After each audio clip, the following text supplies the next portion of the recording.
सर्वमंगलमांगल्ये शिवे सर्वार्थसाधिके शरण्ये त्र्यंबके देवी नारायणी नमोस्तुते।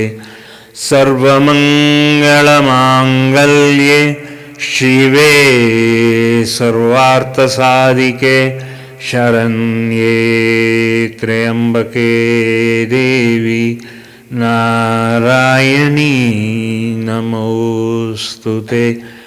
कावेरी लोकपावनी संगमक्षेत्रे सुस्थिते श्रीचक्रराजसहिते श्री निमिषाम्बा नमोस्तुते।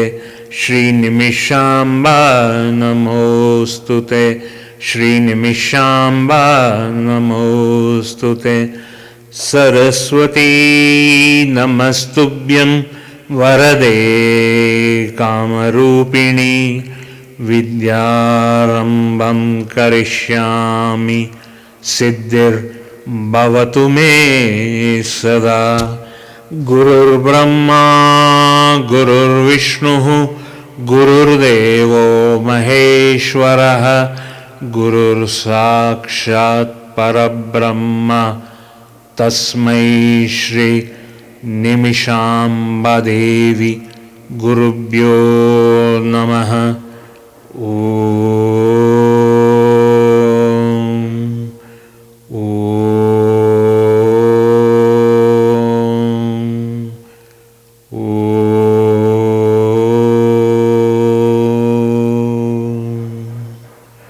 शिष्यवृंद संपूर्ण युक्ति भक्ति शक्ति सिद्धिरस्तु प्राप्तिरस्तु। आत्मज्ञान सिद्धिरस्तु प्राप्तिरस्तु। साधना फल साधना बल सिद्धिरस्तु प्राप्तिरस्तु। एकाग्रते सिद्धिरस्तु प्राप्तिरस्तु। दीर्घ आयुष्मान भव दीर्घ सुमंगली भव। पुत्र पौत्र अभिवृद्धि प्राप्तिरस्तु। पितृ संपूर्ण आरोग्य सिद्धिरस्तु प्राप्तिरस्तु। माता पिता आरोग्य सिद्धिरस्तु प्राप्तिरस्तु। दीर्घ आयुष्मान भव दीर्घ सुमंगली भव। जय माता। ಒಳ್ಳೆಯದಾಗಲಿ। ಪ್ರತಿಯೊಂದು ಭಾನುವಾರನೂ ಆತ್ಮದ ಹತ್ತಿರಕ್ಕೆ ನಿಮಗೆ ಆತ್ಮದ ಹತ್ತಿರ ಪ್ರವೇಶ ಹಾಗೂ ಪ್ರಯಾಸ ಮಾಡಿಸೋದು ಗುರು ಪರಂಪರೆಯ ಧರ್ಮ. ಇದು ಗುರು ಪರಂಪರೆಯ ಧರ್ಮ. ನಿಮ್ಮ ತಂದೆ ತಾಯಿಗಳಿಗೆ ಅನುಗ್ರಹ, ನೀವು ನಿಮ್ಮ ಪರಿವಾರದ ಅನುಗ್ರಹ ಹಾಗೂ ನಿಮ್ಮ ಹತ್ತಿರದಲ್ಲಿರತಕ್ಕಂಥವರು ಅಣ್ಣ ತಮ್ಮಂದರು ಅಕ್ಕ ತಂಗಿಯರು ಅವರೆಲ್ಲರಿಗೂ ನೀವು ಮಾಡೋತಕ್ಕಂಥ ಪ್ರಾರ್ಥನೆ ಅವರನ್ನು ಹತ್ತಿರಕ್ಕೆ ಸೇರಿಸೋದು. ಸಾಮಾನ್ಯವಾಗಿ ನಾವು ಪ್ರಾರ್ಥನೆ ಮಾಡಿದಾಗ ಇಂಡಿವಿಜುವಲ್ ಆಗಿ ಮಾಡ್ತೀವಿ, ಆದರೆ ಸಮಾಜ ರೂಪದಲ್ಲಿ ಸಾಮಾಜಿಕದ ದೃಷ್ಟಿನಲ್ಲಿ ನಾವು ಪ್ರಾರ್ಥನೆ ಮಾಡೋದಿಲ್ಲ. ಯಾಕೆಂದರೆ ನಮಗೆ ಅದು ಆ ಒಂದು ಸಂಸ್ಕಾರ ಇಲ್ಲ. ಏನಂದರೆ ಇಲ್ಲಿ ಗುರು ಪರಂಪರಾನಲ್ಲಿ ಏನು ಅಂದರೆ ಸರ್ವೇ ಜನ ಸುಖಿನೋ ಭವಂತು ಬಹುಜನ ಹಿತಾಯೇ ಬಹುಜನ ಸುಖಾಯೇ ಸರ್ವ ಜೀವ ಜಂತು ಸುಖಿನೋ ಭವಂತು ಅಂತ ಹೇಳೋತಕ್ಕಂಥ ಲೋಕ ಪ್ರಾರ್ಥನೆಗಳನ್ನು ನಾವು ಸಲ್ಲಿಸಿ, ಯಾಕೆ ಅಂದರೆ ಲೋಕದಿಂದಾನೇ ನಮಗೆ ಎಲ್ಲ ರೀತಿ ಸ್ಪಂದನ ಬರೋದು. ಯಾಕೆಂದರೆ ನಮಗೆ ಗೊತ್ತಿರೋ ಹಾಗೆ ಗಾಳಿ, ಬೆಳಕು ಹಾಗೂ ಪಂಚಭೂತಗಳು, ಅದರಂತೆ ತನ್ಮಾತ್ರೆಗಳು, ಇದೆಲ್ಲ ಕಿರಿ ಪರಿಚಯ ಎಲ್ಲ ಮಾಡ್ತಾ ಬಂದ್ರೇ ನಮಗೆ ಅನುಭವಕ್ಕೆ ಬರೋತಕ್ಕಂಥ ವಿಚಾರ. ಅದಕ್ಕೆ ಆತ್ಮದ ಅರಿವು, ಆತ್ಮದ ಸಾಧನೆಗೆ ಇದೆಲ್ಲ ಅನುಕೂಲವಾಗಿರುತ್ತೆ. ಆದ್ದರಿಂದ ಗಂಗಾ ರೂಪ ಸ್ಪರ್ಶ ಶಬ್ದ ಇದೆಲ್ಲ ತುಂಬ ಹತ್ತಿರದಲ್ಲಿರೋತಕ್ಕಂಥ ತನ್ಮಾತ್ರೆಗಳು. ಎಲ್ಲೋ ಇರೋ ಭಗವಂತನ ನಾವು ನಮ್ಮ ಹತ್ತಿರ ದೇವ್ರ ಮನೆ ಅಂತ ಇಟ್ಕೊಂಡು, ಆ ದೇವರ ಗೂಡು ಅಂತ ಇಟ್ಕೊಂಡು ನಾವು ದೇವರ ಪ್ರಾರ್ಥನೆ ಮಾಡ್ತೀವಿ. ಅದು ಹೇಗೆ ನಮಗೆ ಅದು ರೀಚ್ ಆಗೋದು ಅನ್ನೋದು ನಿಮ್ಗೆಲ್ಲರಿಗೂ ಗೊತ್ತಿರೋ ವಿಚಾರ. ಆ ದೇವರ ಕೃಪೆ ಅನ್ನೋದು ಇಡೀ ಬ್ರಹ್ಮಾಂಡದಲ್ಲಿರೋತಕ್ಕಂಥದ್ದು. ಬ್ರಹ್ಮಾಂಡ ಎಲ್ಲವೂ ಸೃಷ್ಟಿ ಆಗಿರೋದು ದೇವರಿಂದ. ಆ ದೇವರ ಬ್ರಹ್ಮಾಂಡ ನಮಗೆ ಒಂದು ಸ್ವಲ್ಪ ನಮ್ಮ ಅನುಭವಕ್ಕೆ ಬಂದರೆ ನಮಗೆ ಕಷ್ಟ ಕಾರ್ಪಣ್ಯಗಳು ಇರಲ್ಲ.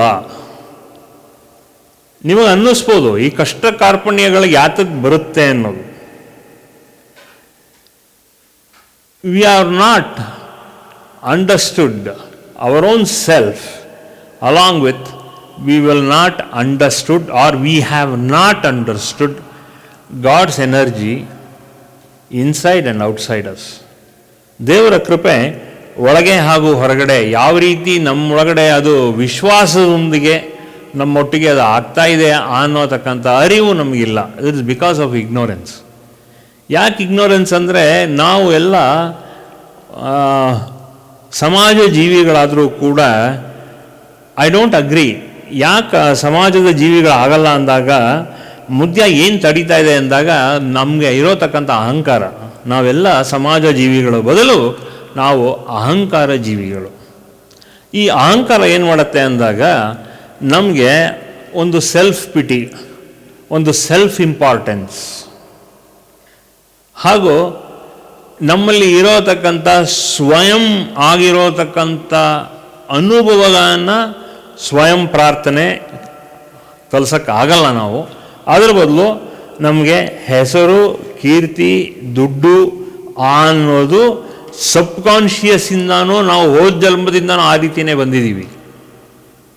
ಸೊ ನಮಗೇನಾಗುತ್ತೆ ಅಂದರೆ ಅದು ಬಿಟ್ಟರೆ ನಮಗೆ ಬೇರೆ ಜೀವನ ಇಲ್ಲ. ನಾವು ನೆಮ್ಮದಿಯೆಲ್ಲ ಇಲ್ಲ. ನಮಗೆ ನೆಮ್ಮದಿಯಿಂದ ನಾವು ನೋಡಿದ್ರೆ ಎಲ್ಲಿಂದ ಸಿಗಬೇಕು ಅನ್ನೋದು ನೀವು ಮುಖ್ಯವಾಗಿ ನೋಡಬೇಕು. Where will you get peace? ನಮ್ಮ ಜೀವನ, ನಮ್ಮ ಇರುವಿಕೆಯಲ್ಲಿ ಪೀಸ್ ಆಗೋಗಿದೆ.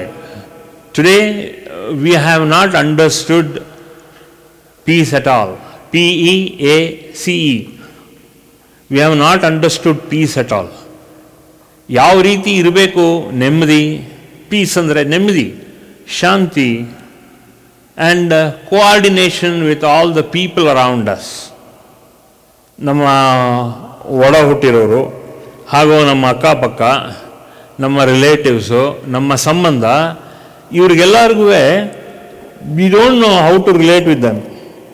ಈ ಥರ ಬೇಸಿಕ್ ಹ್ಯೂಮನ್ ರಿಲೇಷನ್ಶಿಪ್ಪೇ ನಾವು ಬೆಳೆಸ್ಕೊಳ್ತಾ ಇಲ್ಲ ಆದಮೇಲೆ ಇನ್ನೇನು ನಾವು ದೇವ್ರ ಹತ್ರ ಹೋಗೋದು? ನಾವು ದೇವ್ರನ್ನ ಏನಂತ ಪ್ರಾರ್ಥನೆ ಮಾಡೋದು ಅನ್ನೋತಕ್ಕಂಥದ್ದು ನೀವು ಅರ್ಥ ಮಾಡ್ಕೋಬೇಕು. In what stage we are to worship and seek grace from god.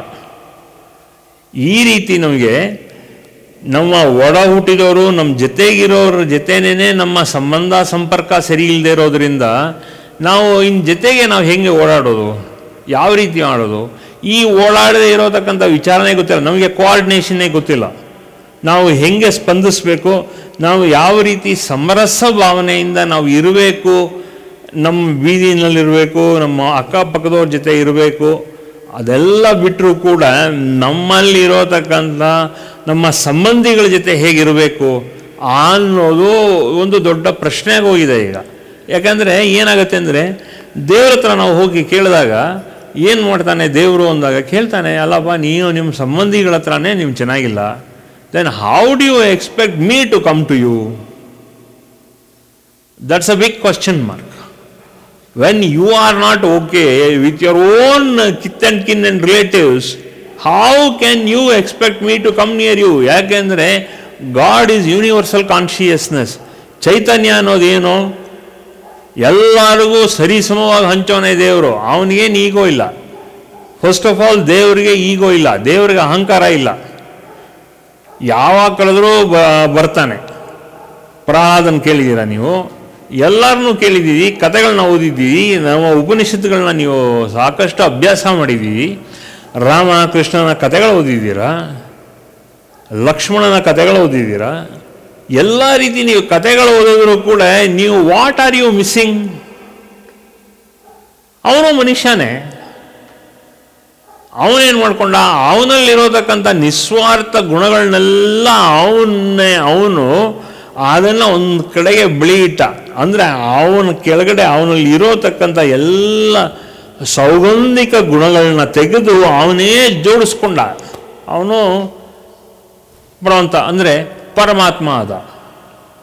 When he collated all that very, very, very divine energy, forget positive energy, all the divine energy he collated and he tuned yourself to that collated energy. ಆ ಕೊಲ್ಯಾಟೆಡ್ ಎನರ್ಜಿನೇ ಅವನು collateral ಆಗಿ ಇಟ್ಕೊಂಡ. ಯಾಕೆ ಅಂದರೆ ಅವನಲ್ಲಿ ಇದ್ದಿದ್ದೇನು? ನಿಸ್ವಾರ್ಥ ಗುಣಗಳು. ಅವನಲ್ಲಿ ಇದ್ದಿದ್ದು ಎಲ್ಲರಿಗೂ ಹಂಚೋತಕ್ಕಂಥ ಗುಣಗಳು. ಅವನೇನು ಮಾಡಿದ್ರು? ಋಷಿ ಮುನಿಗಳಿಗೆಲ್ಲರಿಗೂ ಆ ಗುಣಗಳನ್ನ ಗುರ್ತಿಸಿ ಆ ಋಷಿ ಮುನಿಗಳೇನು ಮಾಡಿದ್ರು? ಅವನನ್ನು ಪರಮಾತ್ಮ ಮಾಡಿದ್ಲು, ಅವನನ್ನು ಪರದೇವಿ ಅಂತ ಮಾಡಿದ್ಲು. ಆ ಥರ ಹೇಳಿ ಋಷಿ ಮುನಿಗಳೆಲ್ಲ ಏನು ಮಾಡಿದ್ರು? ಆ ಉಪನಿಷತ್ತುಗಳು ಇದರಲ್ಲೆಲ್ಲ ಅದನ್ನು ಗುರ್ತು ಹಿಡಿದು ಇದೆಲ್ಲ ದೈವಿಕ ಗುಣಗಳು, ಇವರೆಲ್ಲ ಋಷಿಗಳು ಅಂತ ಹೇಳಿ ಆ ದೈವಿಕ ಗುಣಗಳನ್ನು ಸ್ಪಂದಿಸೋಕ್ಕೆ ಆ ಪರಮಾತ್ಮ ಏನು ಮಾಡ್ದ? ಆ ಗುಣಗಳನ್ನೆಲ್ಲ ಅವ್ರ ಮೇಲೇನೆ ಲೇಪನ ಮಾಡೋಕ್ಕೆ ಶುರು ಮಾಡ್ದ. ಆ ಲೇಪನ ಮಾಡಿದ್ದು ಗುಣಗಳೆಲ್ಲವೇ ಋಷಿ ಮುನಿಗಳಾದರು. They all became enlightened beings. ಅವನು ಲೇಪನ ಮಾಡಿದ್ರಿಂದ, ಅವನ ಕೈಯಾರೆ ಲೇಪನ ಮಾಡಿದ್ರಿಂದ, ಅವರ ಚೈತನ್ಯನ ಲೇಪನೆ ಮಾಡಿದ್ರಿಂದ they all become super power beings. To make you understand, ನಮ್ಗೆ ಯಾಕೆ ಆ ಸೂಪರ್ ಪವರ್ ಇಲ್ಲ ಅಂದರೆ we still are not in that frame of mind. ಸತ್ಸಂಗ ಮಾಡೋದು ಯಾತಕ್ಕೆ? ಸತ್ಸಂಗಲ್ಲಿ ನಾವು ಭಾಗವಹಿಸೋದು ಯಾತಕ್ಕೆ ಅಂದಾಗ ಆ supreme power of mind, that frame of mind ನಾವು ಇಟ್ಕೊಳ್ತಾ ಬಂದಾಗ, so we also start becoming divine beings, not gods. So we also became and we will also become divine beings. ಅಂದರೆ ಡಿವೈನ್ ಬೀಯಿಂಗ್ಸ್ ಅಂದರೆ ನಾವೆಲ್ಲ ಋಷಿ ಮುನಿಗಳ ಸ್ಟೇಟಸ್ಗೆ ಬರ್ತೀವಿ. ಆಗ ನಮಗೇನಾಗುತ್ತೆ? So there is no question of health problems ಇರಲ್ಲ. There is no question. When we become a divine being health problem ಬರಲ್ಲ. and we become a divine being, ನಾವೆಲ್ಲರೂ we have extreme sense of awareness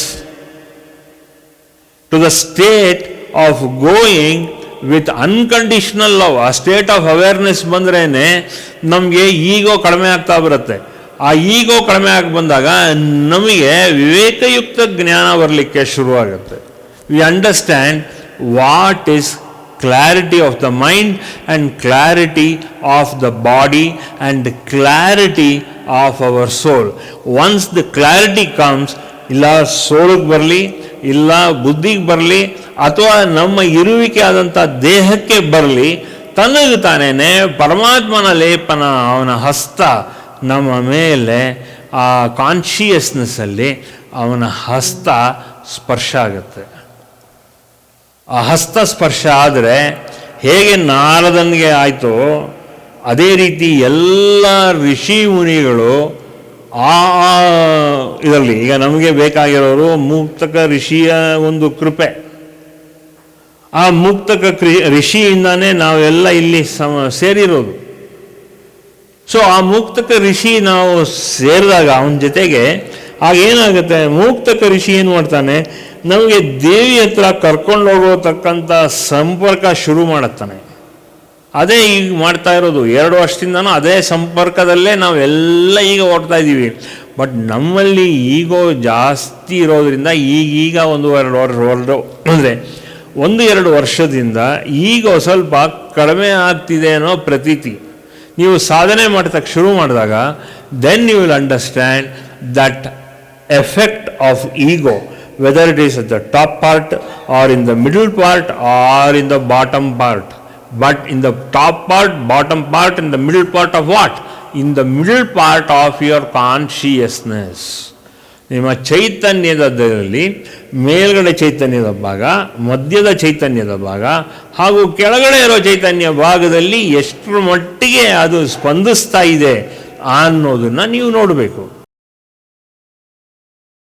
For more satsangs from Sri Sri Nimishananda Guruji, subscribe to this channel. Click the bell button below to get notifications. Like and share the video and spread the divine message.